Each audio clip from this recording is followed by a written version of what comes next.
Hello and welcome back to Adventure's Edge, Heroes of the Vale, episode 13. Ooh. Lucky number 13. Now we're at a baker's dozen. Oh, yeah, baker's dozen. There you go. My favorite. Okay. Donuts. That's what it sounded like. Yeah, kind of. Or cupcakes. Or cookies.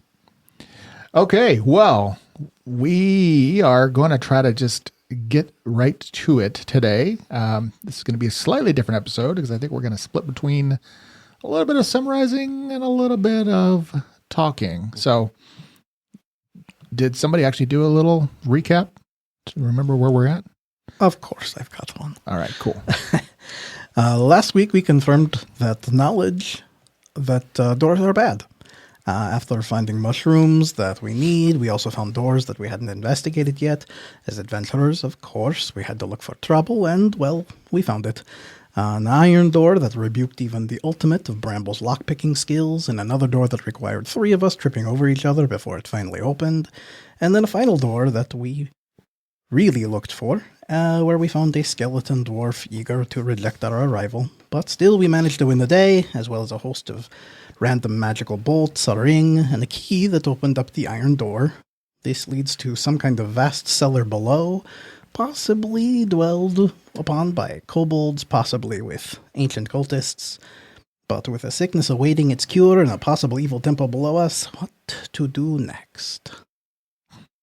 And it sounds like you guys have been talking. We have. Yeah. We have.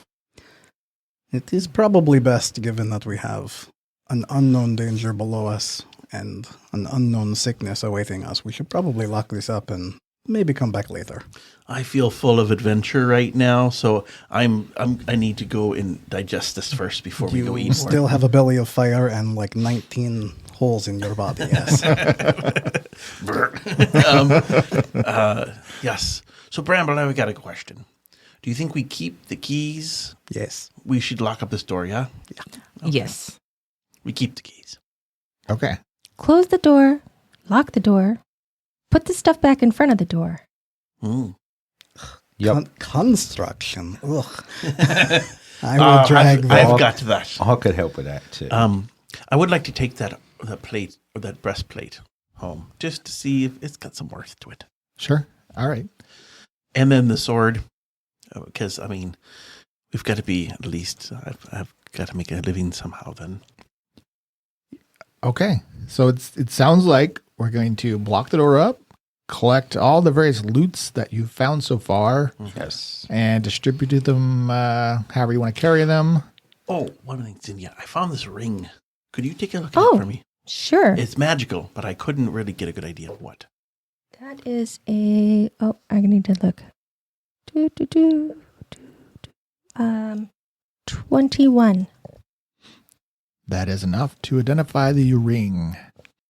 So it is and I did share that picture last time. It is a simple gold ring with a large red gemstone set into it that sparkles with an inner fire. And there are some etchings on the ring to clue you in that this is, you're going to call it the Ring of Zakad. Mm-hmm. And the wearer of the ring gains fire resistance 10 against the first fire attack that hits you in that day. And additionally, it renews itself at every dawn. And additionally, it's a +1 resistance to saves made against fire spells and effects. And it must be worn for 24 hours to have an effect. Oh. And you'll have to attune to it too. I share all that Oh, information. that's a lot. Is there anybody who would think that they could value from this? I mean, we're adventurers. All of us are going to get set on fire eventually. Yes. So, Well, we'll just hang on to it for Yeah, right we now. can figure that out. You're right. We got a long walk back. Okay. I'll pocket it. All right. So you spend a half hour collecting everything, borrowing things, probably doing a quick cursory check to make sure you didn't drop any valuables along the way.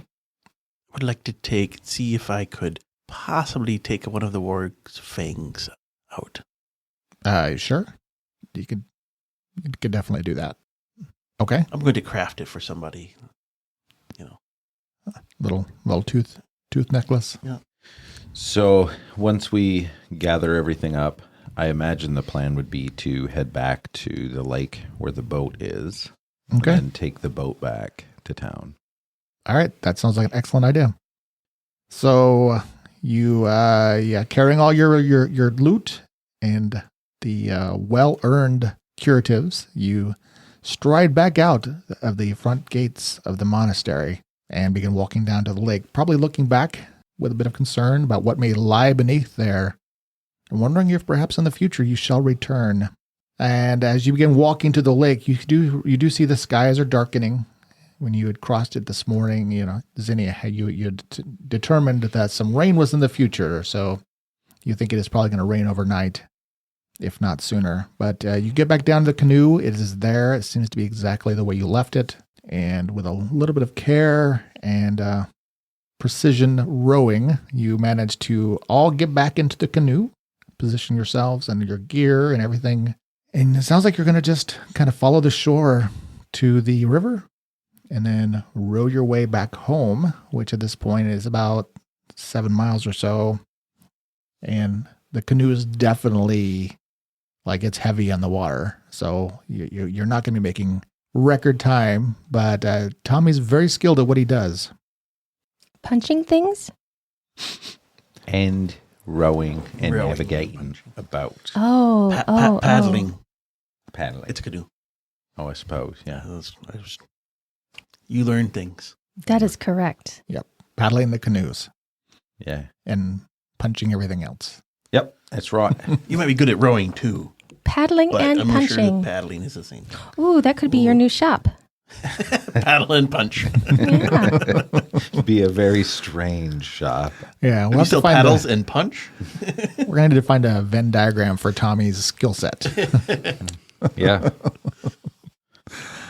Okay, well then we're going to do a little bit of quick travel montage because we're going to expedite things since we're going to do a little fast travel. So you will be getting there after dark.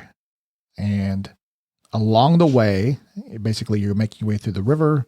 To the south side of the river is the more Fey-occupied of the Hollywood, and to the north is the more creatures and possibly goblin-infested areas of the Hollywood, but you stay far enough from the shore to keep yourself free of dangers.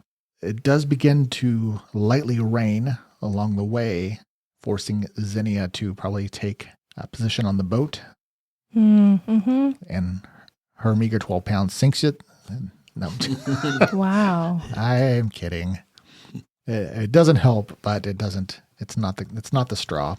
So other than that, along the way, you have a light rain, and as darkness settles, the only thing that's interesting before you get back to the city is that I'd say probably halfway, you do spot a large dire boar drinking water on the north shore.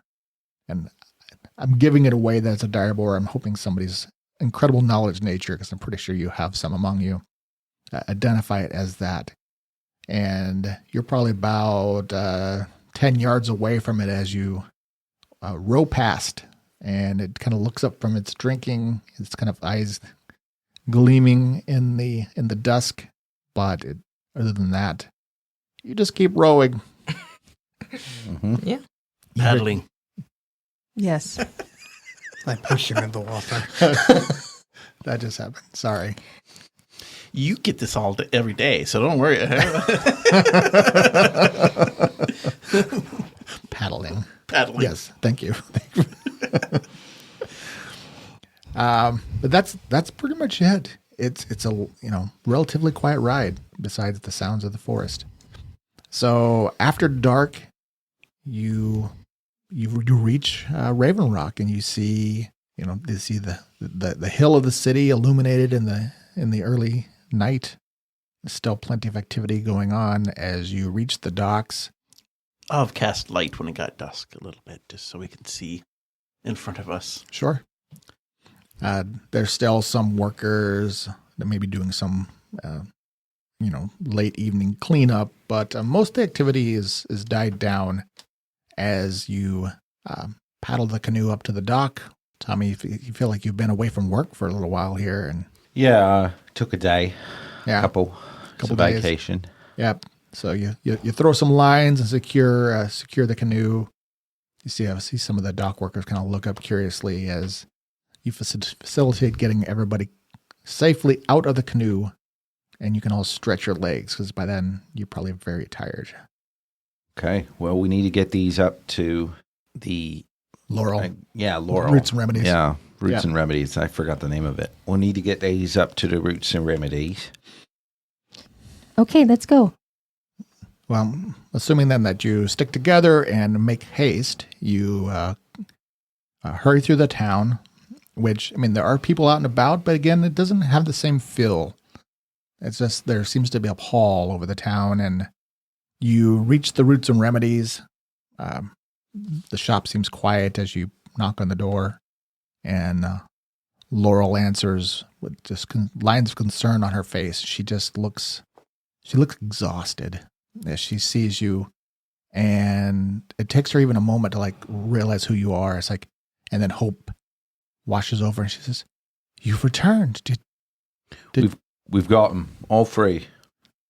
Oh, thank the gods! Come in. And that just perks her up as she rushes back behind and starts gathering her books and stuff. And then you presumably begin presenting the ingredients. Yes. Yep. And then we offer to help with any prep work that needs to be done. That is very generous. I certainly take it. It's been a very difficult few days. It shouldn't take me more than, I think, an hour to get enough of this. And she looks pleased at all the ingredients you have. And it looks like you definitely have plenty. Oh, this is splendid. Let's get it in. So she starts taking the ingredients, and then, I mean, not everybody can help because her shop is a bit Perhaps crowded. we could gather people or let them know the news. So if there's anybody at home, we got to get it to them maybe. Oh, we'll need to take it to them. Mm-hmm. I do have a list. Not everybody's made it, but let's get that done. So she begins working on it, and I assuming that you just all wait around a little bit, or I don't know if some of you want to go off and do something while that's happening, or you're just going to kind of wait to facilitate. I'll go. I want to make sure one of the lumberjacks in the second episode, his uncle was sick, and I promised him that I would get some to his uncle, I believe. His nephew, Evo. Yeah, there you go. I want to make sure that he gets some. Do you want to check on your sister? Yeah, that her obviously. Oh, okay. But I wanted to make sure that because I made him a promise. So Okay. I would like to check on my mentor. This adventure took so long that I forgot his name. Umros. I want to see, she said some of them didn't make it. It's a 50-50 here. Maybe a 20-80. Did you want to do that while they're... Yeah, we can do that if that's okay. Okay. Okay. And so because we'll kind of move things along. So you're going to go check on Umros. So Tommy, were you going to wait there or run? I'm going to wait until we get the stuff, and then I'm going to cure. take it to Bree and this other guy. First. Yeah. So we're all just going to wait then. So it's just going to be Darun that's going to kind of run off for a few minutes. Okay. So the four of you wait in the shop, help as you can. And she definitely will put you to work to help basically, divide out the, it's going to be basically like a potion. And she begins working as quick as she can to start getting the batch ready. But yeah, she definitely assures you, this is going to be plenty. So, Darun, you hurry back to Umros's house where you've been living for the last year, and it's quiet. The lights are off as you get there, and you open the door, and the house is empty. Was it Gilda? Gilda. Should have said Gilda Radner. Gilda. So I'll go knock on her door. All right, you knock on the door. Yeah, there was a lamp on, and she opens the door and looks at you, and she has a sad look to her face, and she sees you, and she's like, Daroon, you've returned. Oh, I'm so glad you're alive. Yeah, me too. Sorry. Oh, Daroon, I'm so sorry. He didn't make it. It was just this morning. I went and checked on him, and I'm so sorry. He didn't make it. Where's his body? Well, the priest came, and he's being prepared at the temple. All right. Do you need anything? Oh, I did need to give you things. He left things for you. Unless it's urgent, I will come back in the morning for them. Okay. I am sorry. Thank you for watching him and being there with him. Yes, of course. I did everything I could. I know you did. And I'll maybe, put my hand on her hand or try to be as Yeah. Give her some comfort. Sure. Mm. And then I will head back. All right.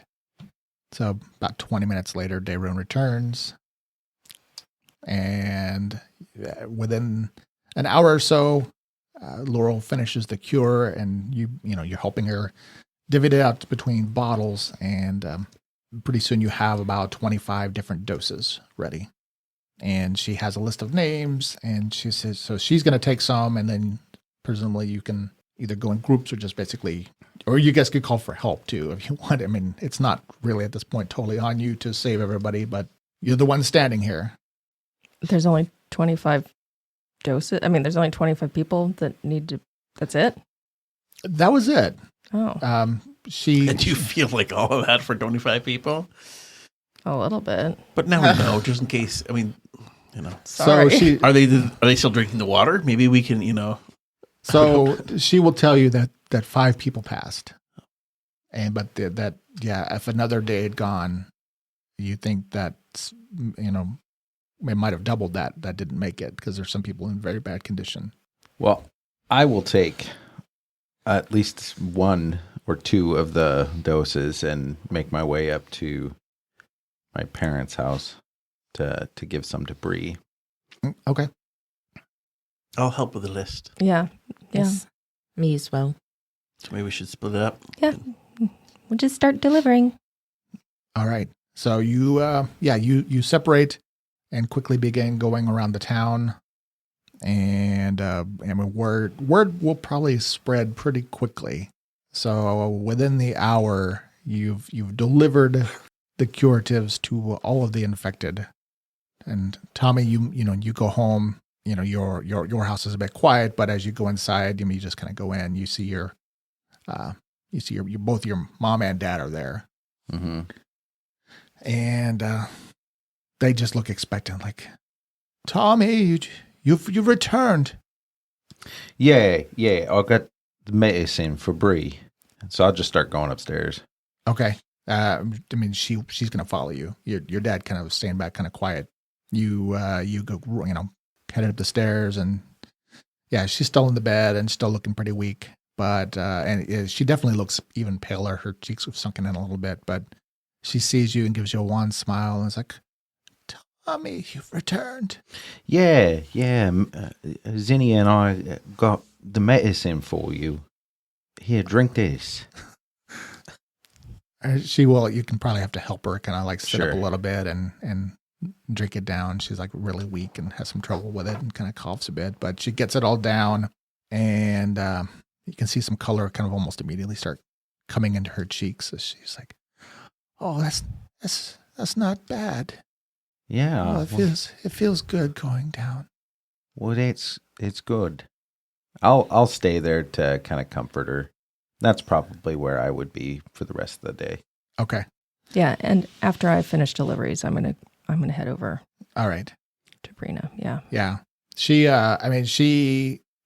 perks up a little bit seeing you, and then she's like really happy, but she's also exhausted. Mm-hmm. But yeah, you can, while you guys are watching her, that the color comes back under her cheeks, and then she feels like her temperature immediately starts going down, and you can see. Then she's like, "I think I want to just kind of sleep now," and you kind of let her just rest and attend to her, and you feel very good that she's going to make it through, and pretty much similar experiences across the town as word spreads, and you think that you have done a pretty heroic deed, really, saving all these people, even though not everybody made it through the night.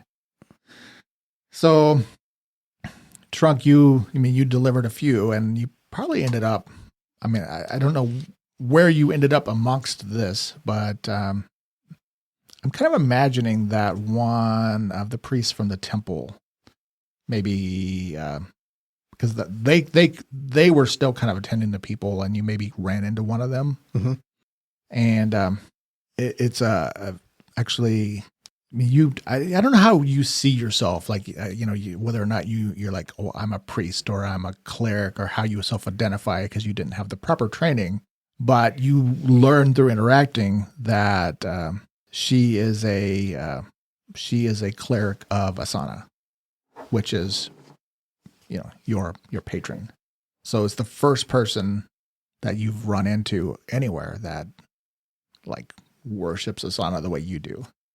Like, in fairness, Trunk doesn't even really know that who he worships. He has a friend that communes with him from the sun and has given him the ability to restore and heal. So if this other cleric is similar and says that, she worships this Asana, that's, interesting to Trunk, but I don't know that he's going to really recognize that we're the same thing necessarily. Okay. Like, unless some of the things that she does visibly looks identical to what I do. Okay. Well, I'm imagining, because you probably have a holy symbol that you maybe have crafted. I do not. I have the trait, the scar trait. My holy symbol is literally the scars on my body. Oh, that's right. I wonder Interesting. if she would recognize that. Well, I don't know if she would, but I think that you would recognize the holy symbol because you probably have seen the symbol in dreams and stuff. If you say so. Well, just think about your connection. It's a weird thing. Yeah. So she will, she's kind of a middle-aged human. Her name is Zephora. So if you don't recognize her for what she is, I think she will recognize you at least, or the two of you will somehow sense this kindredship. Sure. And so, and since you come back with these healing potions, that when it's kind of starting to be over, she invites you to come to the temple to talk. She's very curious about how you came to be a fellow worshiper or follower. Right. I think the curiosity of someone who's experienced even something close to what I have, I would follow her to the temple, see what she has to say. Okay. Because I was gonna have them extend, or her extend a place for you to stay for the night if you wanted. If you end up because it seems like people are scattering a little bit, and you guys really didn't have a moment other than this long ride, which you probably did have some discussions to really get a sense of what you've accomplished. But it's late at night, and not everything will probably fully be talked about. Before, how you're so exhausted, you're starting to hallucinate. I'm at that point. Yeah. You had a very difficult few days. Ones that we weren't used to.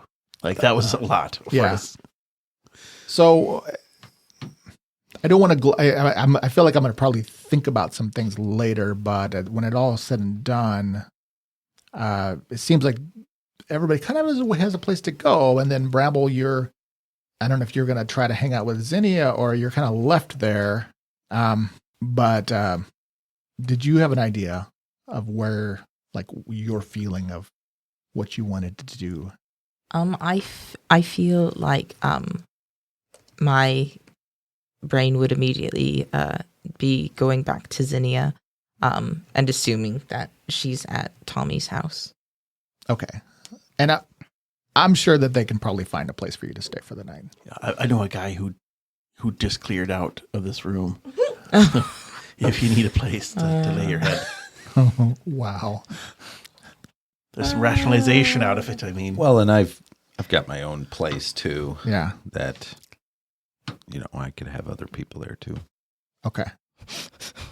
He's really, really clean. You wouldn't think, but that's like, do you have like an OCD about cleanliness in your apartment?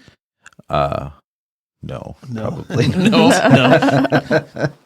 Just tank tops everywhere, huh? Just- yeah. Sleeveless tees everywhere. Sleeveless tees everywhere. All right. Okay.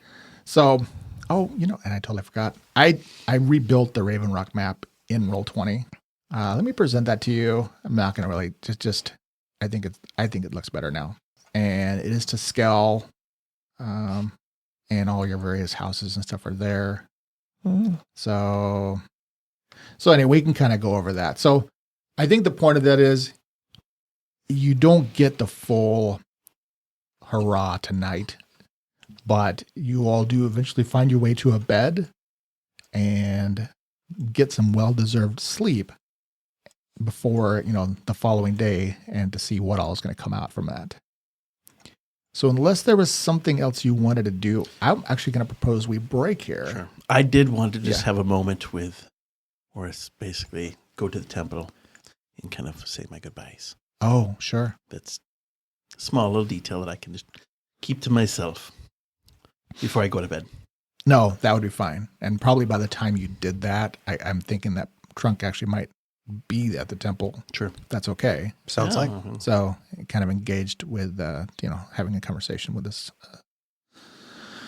So we're going to stop there. I realize as an episode, that's pretty short. But what we're going to do now is kind of spend a few minutes as like a decompression. This is your first step on the way to become heroes. Your characters have gone through a little bit of evolution. First step, I'm already a hero. What are you Hero talking in- about? Hero in your own mind. Say that to the mirror every day. Who's the hero? I'm the hero. Yeah, and Tommy definitely has a mirror. So I'm going to possibly pass this over to you guys. I mean, what I would like to do, and I was kind of, wanting to do more like, as you leveled up and you kind of have this like, you've grown in strength and you learn some new powers, an opportunity for you to kind of talk about what your, where you are as a character and how you think your character's experiences through this first part of the journey have affected you, and anything else you want to kind of say about yourself. And if you have some other questions about each other or something else you want to talk about, and spend about, 15, 20 minutes kind of just having a discussion. Mm. Sure. Does anybody would like me to start? Well, I'm going to ask Dayrun. Mm. You don't seem too broken up about your mentor. I kind of hold it inside. He was not the way I saw it, he wasn't a very giving man. So it's almost maybe like a relationship of, and I might have had my own moments, or maybe when I go back to my room and kind of lose it. I don't want to show that weakness and in front of other people. See more of like, he was pretty hard on me. And, I felt like he doubted me a lot. It's kind of what I created in my head of my skills. But when he got sick, I started taking over for everything, and trying to do everything. And I kind of proved myself with this adventure that I can do something. I am worth something to this world.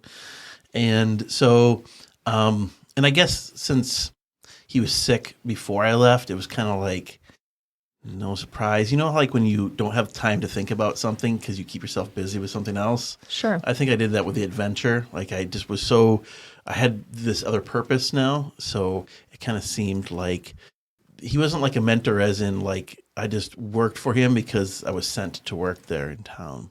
So it's not like I grew up and he taught me everything. He just taught me more about the skills of being this kind of druid and being part of this association, and like the Earth Elders are very like even keel. They don't like to show emotion because to them there's a science behind the mystic. Okay. That's the way I see that. Okay. Yeah, I had some thoughts about it. I just don't know where Howard Duran sees himself now is like he wants to do something like now he kind of proved to himself he wants to do something more epic, but he's kind of tied by this group of people telling him what to do. So that might be the next challenge for him because he's going to get, he part of this association he's been with so long, and what good are they doing for the people, the actual people? That's why maybe he saw some behind this curtain of, how you think this organization you're part of is so good and golden, and you maybe see some cracks in the wall of just like maybe they're more caught up in themselves and they are completely separated from the actual world of people, of living things, of not just building these monuments and taking care of these monuments. There's just physical things, but they have no interaction with the actual people who use them. Deep, All right. huh? Interesting. Pulling back a little bit of the curtain there. All right. I think one of the questions I had was for Tommy. He's the only one of us that kind of has a stable life. Like the others don't really have serious commitments or places that we, quote unquote, live in any kind of structured way. But Tommy's got family, he's got a job, and immediately after this, I imagine, since we've got a podcast and we intend to do something, Nope, that's it. we'll probably have, adventure number 2 that's going to be creeping up. And how does Tommy feel about the idea of potentially walking away from this life of stability? Well, I imagine going on this adventure is probably would spur that to action. So the fact that, instead of doing the mundane, waking up and just doing the work every single day, being able to be a hero as opposed to kind of just a disappointment to his family, where he's got other people that rely on him and he can rely on them, that, maybe that is enough to have Tommy, quit his job and live a life of adventure. What's Mom going to say about that? Well, she'll be disappointed. She's always disappointed. But she has to be happy with what you brought. I mean, you saved her daughter. Yep. Oh, Yep. I mean, a disapproving mother doesn't have to be happy about anything ever. Yeah. Yeah. So, kind of immaterial to what they believe. The look of Bree, when he brings the potion or the healing to her, that feeling. I mean, I imagine that's a crazy high, so. Oh, yeah. So Yeah. maybe he goes in search of more of that. Plus, there's kind of that fact that Bree has been telling you these fantastic stories about her fairy friend that Tommy, for the longest time, has gone, oh, you keep having your cool imagination. And now the fact that it's real has to kind of awaken a little bit of a sense of wonder in Tommy as well. Yeah. Yeah, I'm sure. And he's certainly much more kindred to the Fae than a normal person would be. Right. So, I can imagine that. Yeah, it's probably a little easier to leave for Tommy now than it would have been. And I have these various little scenes that I'm looking forward to in the next episode, but it's the idea that these types of experiences are transformative. I mean, you've faced death. You really, I mean, you went from a normal life to like 3 days of danger and uncertainty and a little bit of desperation. And it has a way of changing people. And that's kind of what I was like, yeah. How does it change your characters? Yeah, because I'm really looking for, I mean, people who've listened this far into the story, and thank you for doing that, is something a little bit different where it's not, whoa, we're going to do this, adventure path. And there's this expectation that you're going to go on this huge quest. I was like, I really wanted to have real growth, like something maybe organic, where you guys, you were thrust into this because you all had a specific interest to do it. You weren't forced to do it. It was like this was a purpose that you did because of people you cared for. And that now changes you. And that's what I'm interested in. Mm-hmm. So let me ask you, Matt, the player, but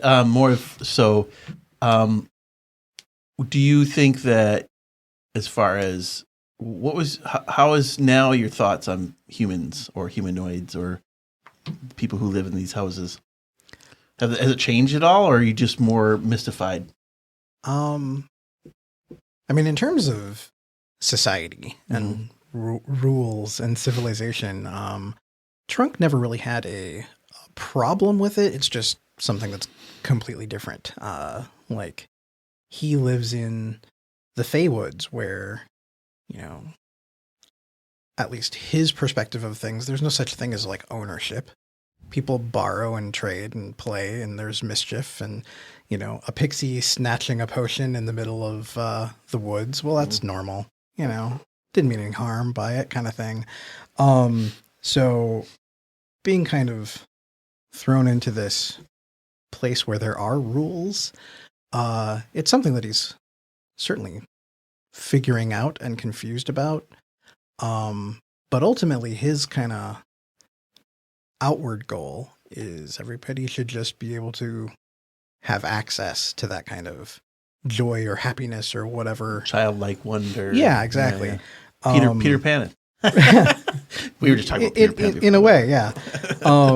So I think part of him looks at civilization as this kind of arbitrary set of rules that someone set down, but he's not sure that there's a good reason for some of it. Sure.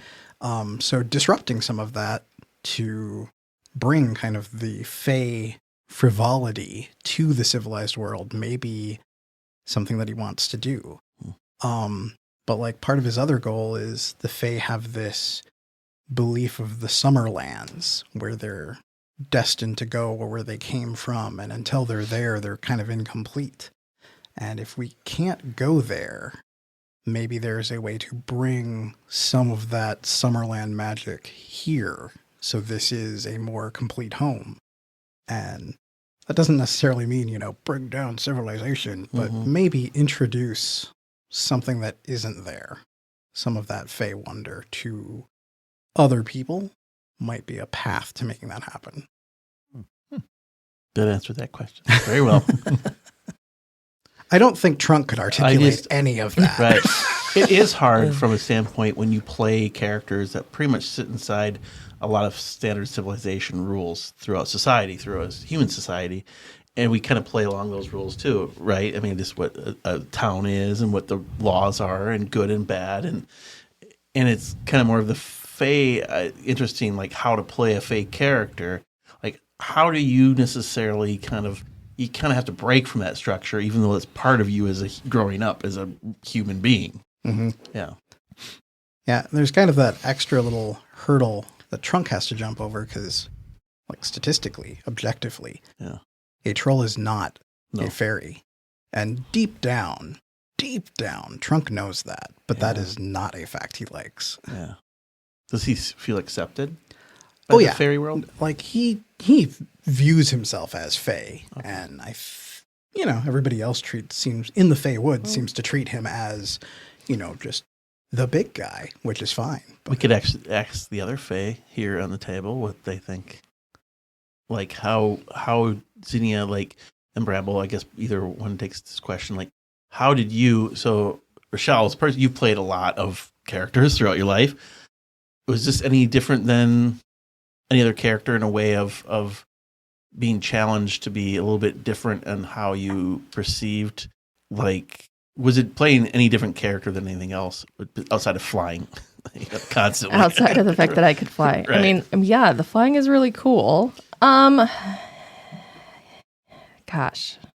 I mean, Yes, but I think part of that is just the idea that I'm trying to remember if this is the first time that I've actually played in a completely new world. Sure. And I think that may be true. I think I've always played in an existing, Sure. like a Galarian, Yep. or something that's been formally written. Yep. And so there's still a lot that I think is unknown, and well, what does it mean to be Fae in Tellus? And so there's still a lot of unknowns. And so when Trunks says, "Oh, well, that's just pixies do that," and then thinking about, well, Zinnia is like, no, that's not just pixies are slimy little words I probably shouldn't say, and so it's, I don't know. So there's that whole idea of what is normal Mm-hmm. as being a fae, and what is just Zinnia's feelings about it, and I don't know. So there's that whole exploration. And as a world builder, where there is a degree of collaboration here, I love the creative elements that you guys have brought to the table. Like, we had some broad parameters, but yeah, you're fleshing out Fae society by the way you play and by the things that you're saying and your thoughts on the pixies, and like that has now, that becomes the world, right? So that's fun for me. Mm. And part of that is, Trunk's perspective at it. He's just a kid in many ways. So even within the Fae world, there's still a kind of structure. Like, I assume there's Fae courts, and I remember we're talking about like a king at some point, whatnot, and I'm like, Trunk is oblivious to even that. So even when Zinnia's perspective of, fairy versus pixie, whether that is a very personal, individual, quasi-racist perspective, or a very a very legitimate thing From experience. Yeah. right? Trunk's just like, none of that matters. Just be happy. So, Bramble, what do you think Bramble thinks of? How does Bramble see this world of, I don't say acceptable murder, or just death? You know what I mean? We're fighting evil. I don't know if you've ever seen us killing, or people killing wargs and skeletons and stuff. It's gonna be a little bit of a shocker to you. I mean, you might have heard of stories. Do you think Bramble, how do you think he reacted? Would have how does he's thinking back on it? Some crazy crap going on there. Yeah. Or just accept it because it's just the way. I feel like it's definitely out of the norm for Bramble. I mean, a lot of what he's doing most of the time is just messing around, having fun, entertaining. So it's definitely different. But also being friends with Zinnia, he understands kind of how she works.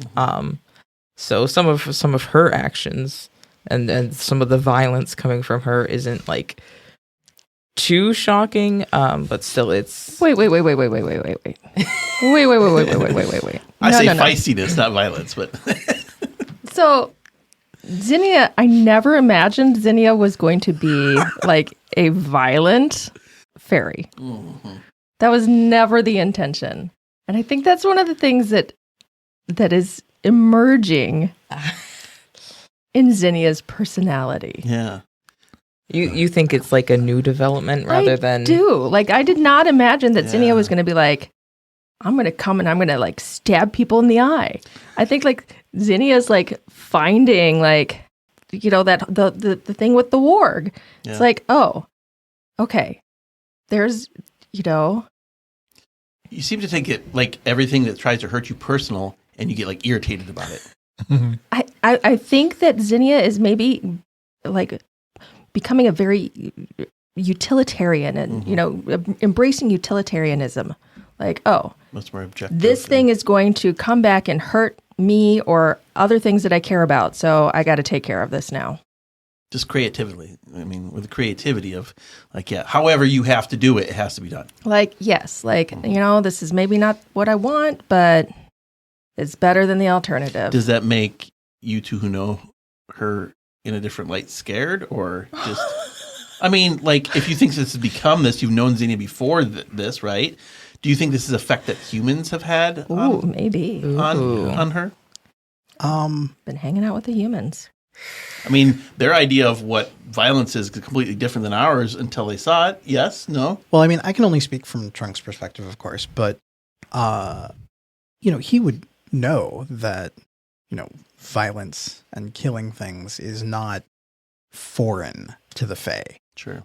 Like, if anything, Those red caps. creatures that have Yeah, exactly. this kind of level of longevity, they look at mortality from a very different perspective. I mean, some might argue that Fae have, immortality. So the idea that, you can die and then that's it. Like, by some mythologies, Fae literally can't even comprehend that. So killing other things is just, a fun prank. So, I mean, I don't know about the specific world of Tellus here, but Trunk is not so, Disturbed. Unaware. Sure. Well, Are you disturbed by that kind of... He knows that that's out there. Okay. But I think his kind of childlike aspect of that is like he'll participate in the fight, but the finality of it, I don't think he's comfortable with it. I don't think he knows, like, he's ready for that. So, like, whenever it's time to decide, is this fairy napper going to get killed, or what do we do with the clearly I'm going to eat and torture you wolf? Like, objectively, obviously, yes. Sure. Getting rid of those things, not a bad thing. But Trunk is still looking at that kind of finality, the actual killing blow, as too much. Like, he's here to stop bullies. Yeah. See, I don't ever, as in my perspective, I don't understand what, like, a red cap is. I don't understand that violence. I think of what fairies and fae are complete is just like what you explained, like Summerland, la la la, just like dancing around a maypole, kind of doing weird stuff. Because I have no concept because I've never met them. So I was just like, I think Daroon was a little concerned if you could stomach it. Do you know what I mean? Mm-hmm. Yeah, Trunk is at the point where he can't stomach it yet. And that's mostly out of immaturity. Like, he's going to have to grow up at some point. But for the moment, when that happens, we're just going to sing in my head and turn and look away. And maybe that will mean that it isn't real. I think Bramble is in a kind of similar situation. I wouldn't say it's to the point of, like, turning around and, like, plugging your ears and singing. But it's, definitely something he's not used to. Obviously aware that violence is a thing, and death, happens and what it means.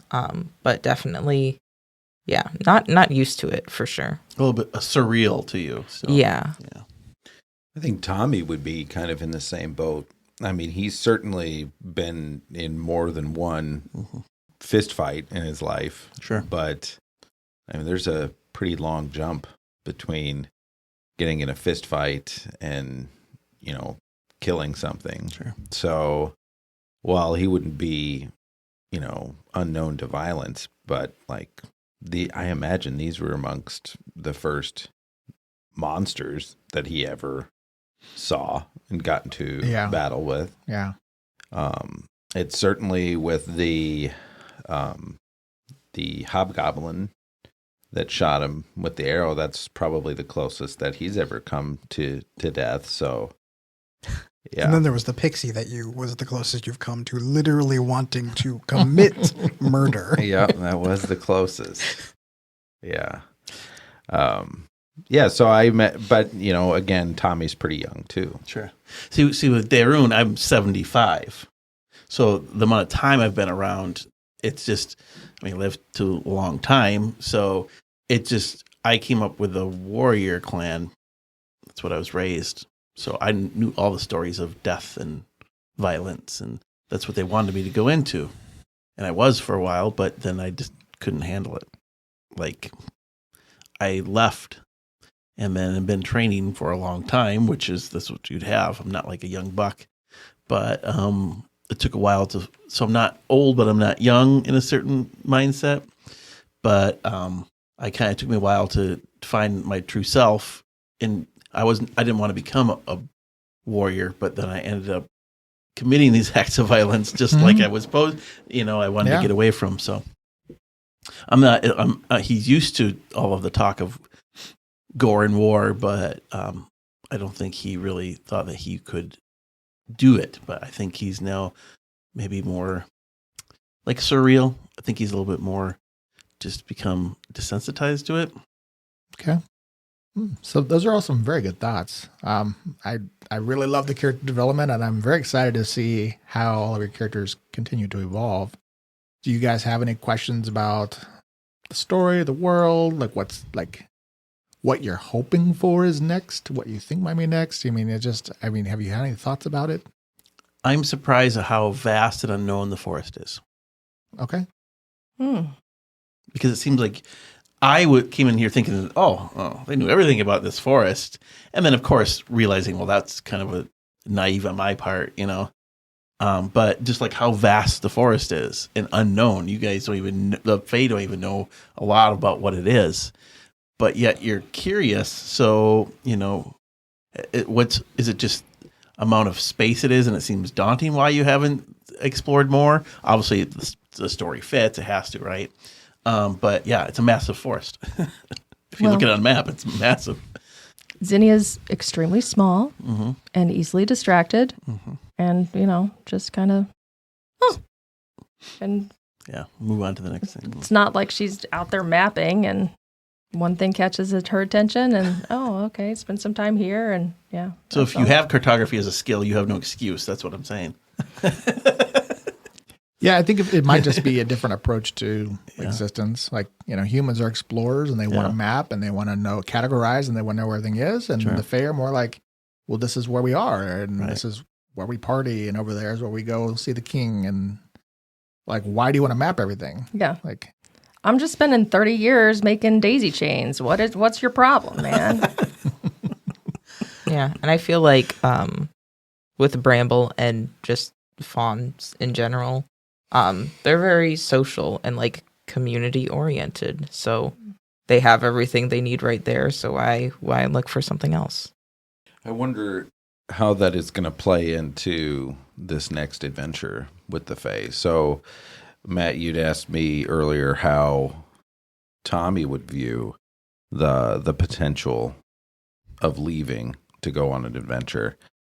For the Fae, I imagine they've been in that same forest all their lives, and the same could be said for them if that next adventure spurs them, to the east, whether there is no forest. What kind of motivation are they going to have? Like a bigger city or something like that. Right? Yeah. Without that, I guess, driving sense of community, or doing what's right, that more frivolous attitude, how is that going to play?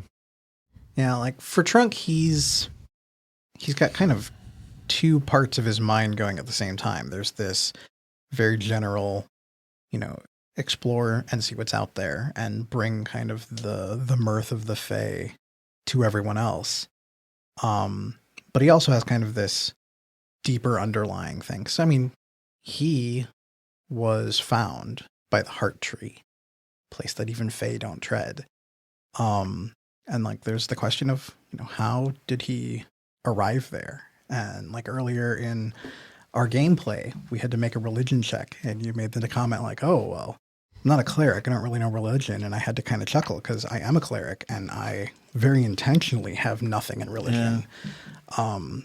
And like normally when I sit down for a game, the first thing I do as a player is like, dive into the mythology. Yep. I want to know everything about the gods. I want to know everything about this. Sure. I actively had to not read any of that because Trunk is oblivious to this. Yeah, we could tell that you were really trying to avoid Don trying to connect the dots with the priest at the end because you're like, I don't know what you're talking about. Right. Well, see, and that's the thing. Like, the thing that ultimately kind of convinced Trunk to leave outside of, hey, there's somebody who needs your help, is he's been feeling that he's on the verge of like answering a call, but he just can't recognize You had what that mentioned call that early, is. like early on, yeah. So he feels like this is it. Now I'm going to finally understand more about why I can do these things and who I am and how I showed up here. And he's open to whatever answers he may find there. So meeting Zephora, the idea that he would recognize something in her kind of didn't click as anything that I'm like, Trunk wouldn't recognize that. Yeah. I don't think. But when Don said, hey, you feel kind of a kindred spirit in like your magic or something like that. I'm like, oh, well, that's new. That I can maybe connect with. And now that's going to have me very curious. And she might say, oh yeah, you worship. I literally have to look Asana. And I'm like, do I? Trust him. I don't know. Like, if you say so, like Right. both to Don and to Zephora, Yeah. like Trunk's gonna be like, I have a friend who talks to my mind. Someone put a in the label on morning. it that necessarily didn't. Right. And Yeah. like, is this label that I'm Yeah. getting from civilization, like, is that good? Because now it's knowledge and maybe it'll help me figure things out in the future. Or is this just more of civilization trying to trap Yeah, does it something that's confine you? bigger Yeah. and more beautiful than they understand? And That's cool. I, as the player, don't yet know how Trunk is going to react to that. That's We'll have to see. You certainly could use them on the docks, all right? Throwing things around. Oh yeah, I got a job for Trunk. So do you have any questions for us? I mean, with you, I don't know what the next step is because obviously this seems like a build-up adventure, and it is going to be interesting how we come back and say, so guys, what are you doing today? It's kind of boring life now, isn't it? Are you guys going to go back to the forest? Well, and I specifically wanted a little bit of a lurch. And that's kind of what, obviously we're not going to spend an hour Sure. in that because that's no fun. But have that be something you experience, which I think, that, Matt, where you're just talking about, when you're talking about Tommy, how do you go back to your normal life? And that is kind of a scene where when you have this experience and it changes you, well, how do you go back to your normal life and what does that look like? And are you then the first person that answers the next call? Yeah. Right. So you guys have started the hero's journey. And when, building this campaign has been very different, I think, from every other campaign I've done before, because it's going to be very influenced by choices you guys make. I have some several really large plots. Sure. That I don't know what you're going to latch onto, but I'm seeing what your characters are interested in, and that's part of the reason now thinking about doing this type of session is I don't want to try to force you guys down a path. I want to have the next thing be like, oh, we need to take care of this because it's important to us. So you're like an angler, and you've got like three poles, three lines out there. And it's whatever hook this fish bites, right? A little bit. Yeah. I think I know which one at this point is going to be the biggest concern for you. What I'm surprised with this, I think, and I've talked to Jeff a little bit about it, says what we ran into first and second level, these are not typically, at least in my play, in my experience, these aren't pushovers that we've fought from a first level experience level. I don't know what everybody else thought. They were. It is. There's a little bit. There's that thread in the needle. Sure. It's like, I tried to give you interesting challenges. It's not an insult, or I like the way it's just more of a challenge. I think fighting the first level, the things that we have, because they have more resistances than we're used to. Like just a guy or some guards or some goblins or something that was very straightforward. This is what it is, what you're fighting. You know? Much more of like we had to use certain kind of spells or resistances or just a little more of a challenge. I like that, but that's like a way to dive right into it, and I'm going to do my best to keep it interesting. Yeah. Having a mundane, repetitive fight, I don't think is all that interesting. But also it's like, well, we got to keep the action up. There's an action story balance. And, even now kind of listening back to the first few episodes, it's like, I did go against the grain because there's everybody usually starts with an action hook. Like, oh, hey, we're going to start a new party. You guys don't know each other. Roll initiative, and we're going to have a start of the fight. And you get that adrenaline going. Sure. But once you guys, had made your characters, it's like, that's not going to work. I don't want to have something that just illogically throws you together. We're building a little story that drew you in. I think in storytelling that can become seen as lazy if you do that route. Like, oh, hey, everybody's in a bar. Let's throw down. I mean, people hear that all the time. If they play their own games, how many people out there have been in a bar and decide to join a party and they're best friends the next day? I mean, because that's the classic. It's that's easy. The trope. It's you all meet in the bar. And I mean, I knew absolutely we're not going to start the story that way. I mean, and I have this list of interesting ways to start campaigns. I've been trying to come up with things that don't. That's good. I think a lot of DMs need that because I get caught in that own thing too. Because it's I don't know if it's always lazy. It's just it's kind of the easiest way. It gets things going. I just think easy and lazy is like a little bit, but it's like where where to start. Yeah, where to start. What's the hook? So I'm excited about the next hook, and I'm excited to see where you guys go. And I just think that hooks should be interesting in themselves. The hook should be an adventure itself, which you did. You know what I mean? Like a hook shouldn't just be, if you want to just meet in the bar, that's great. Or you're being hired by the same person and we meet, that's fine. You get really into the action. But I think there should be some intrigue and some interest in like almost a mini adventure in the hook itself, getting to know each other and like how we meet. Yeah. It can be, I think, very interesting if it's done the right way. I'm looking forward in the interim now that they know that I exist in harassing the heck out of Tommy and Brina's mom. I agree with that. I think the next side quest will be Tommy and Xena basically hunting down pixies. Yeah, we're going to have like a buddy action film. Call it Pixie Patrol. Ooh, Pixie Patrol. Where's Zinni? Where did the guys go? I've not seen him for a while. I don't know. They talked about going into the forest, hunting down pixies. Yeah.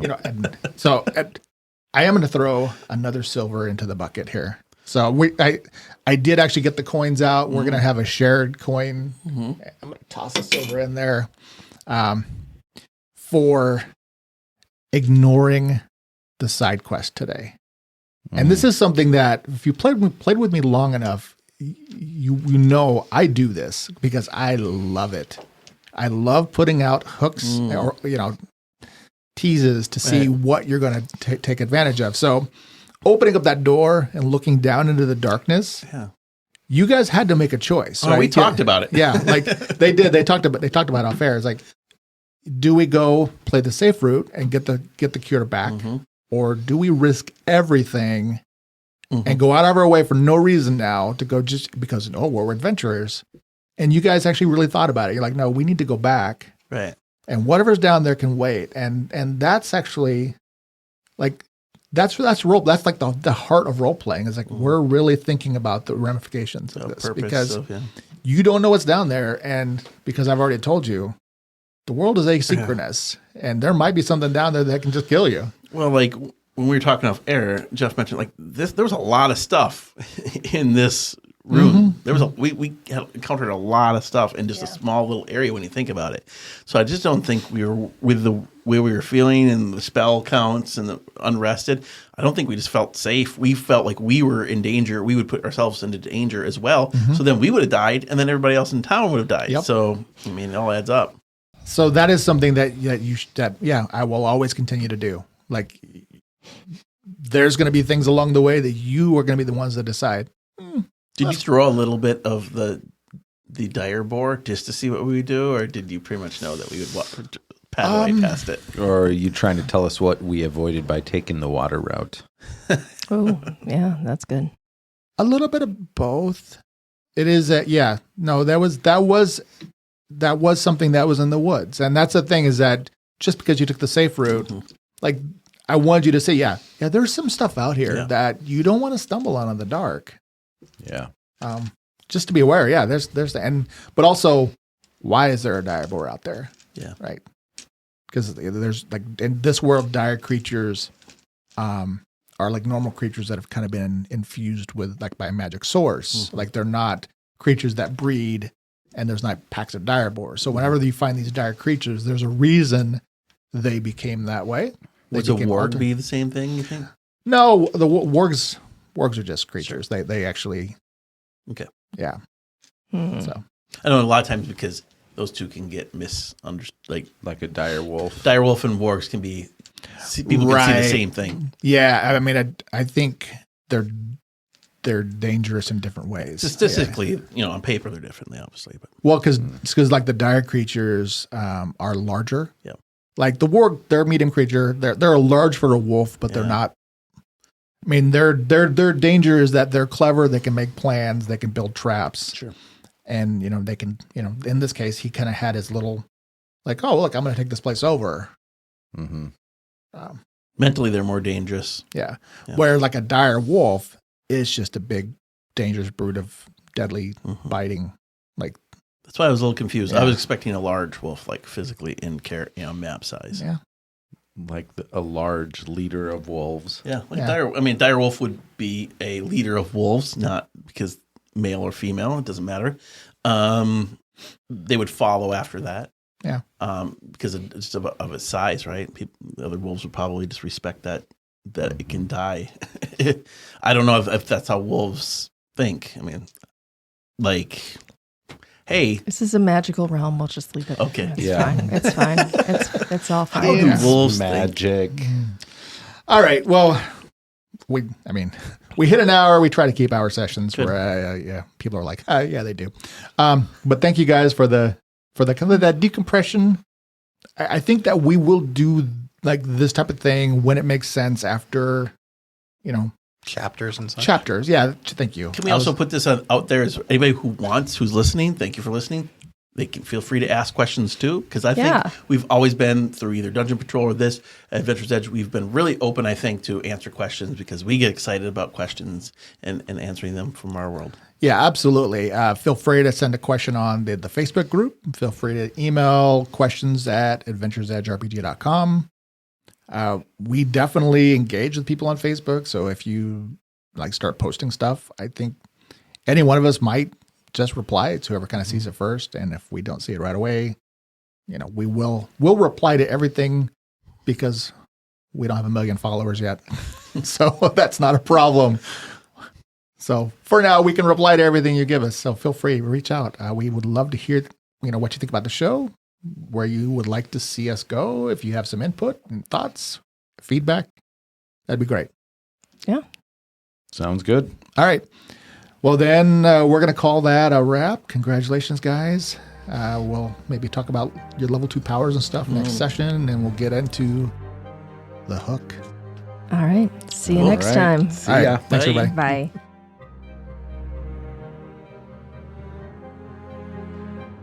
Thank you for listening. If you enjoyed our show and want more, please leave us a rating and review on whichever platform you use.